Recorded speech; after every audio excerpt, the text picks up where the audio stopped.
അങ്ങനെ ചെറുക്കപ്പടിയിലെ റോബോട്ട് ഇറങ്ങിയിട്ടുണ്ട് കേട്ടോ. നമ്മളെ നാട് ഒരുപാട് പുരോഗമിച്ചു കേട്ടോ. അതാ മീൻ വാങ്ങാൻ വന്നിരിക്കുന്ന റോബോട്ടിനെ കണ്ടോളി. മീൻ വാങ്ങാൻ വേണ്ടി വന്നാണ്.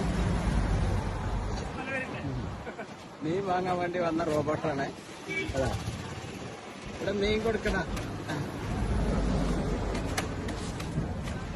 ചെറുക്കൽപ്പടിയിൽ റോബോട്ട് ഇറങ്ങിയിട്ടുണ്ട്. അല്ല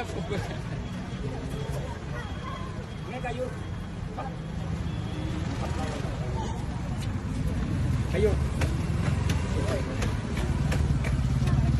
കൊടുക്കും, കൈ കൊടുക്കും, ഇങ്ങനെ കൊടുത്തേ, വെരി ഗുഡ് വെരി ഗുഡ്. നന്നായിട്ടുണ്ട് നന്നായിട്ടുണ്ട്.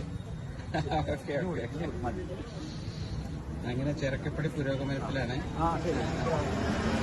ടാറ്റ തരുന്നുണ്ട്.